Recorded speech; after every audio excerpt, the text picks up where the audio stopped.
long term, I don't think screens. Personally, I'm not a great fan of screens. Anyone really like screens? If you don't like it, if humans don't like it, generally over the course of time, they tend to not do it. They tend to find better solutions. It's what drives us. Strong motivating factor. Don't like it, change it.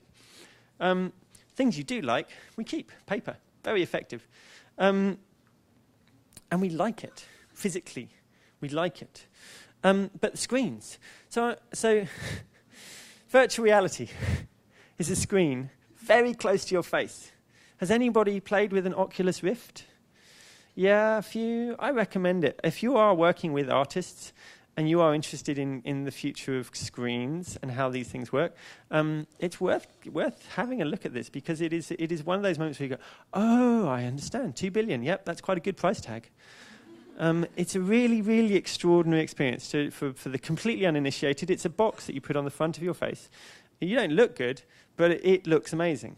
It's a box you put on the front of your face, and then as you move around, it's a modeled environment, so whatever you're looking at is whatever you're looking at. You can look back through your legs, which is what I did, and it's still there, like it should be. And the one that, again, we've got in our lab is a little pixelated, but these are,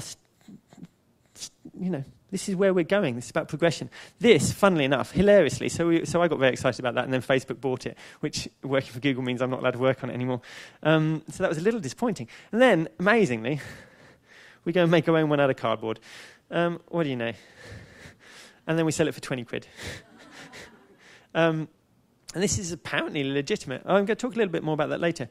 Wearables, which also, wearables are becoming increasingly important, and you will begin to receive information on wearables. Let's go back to that idea of signals, about Google Now cards, about the idea that actually you don't want to press a button, you just want your computer to tell you the useful thing, like when you need to leave, when you really need to leave, and what the cab number is, or all of that information. You're getting your little push notifications from the app for the event, those sorts of things. Little push notifications. Now, notifications is a whole different problem, because frankly they're very useful when you're here and it tells you that the session's starting.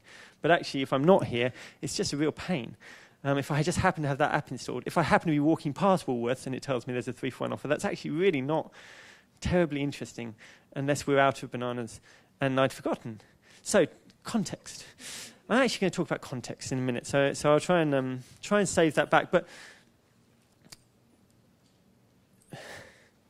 you see, kind of trying to take you to all of the places we can go with all of the technology, because that's what I got asked for.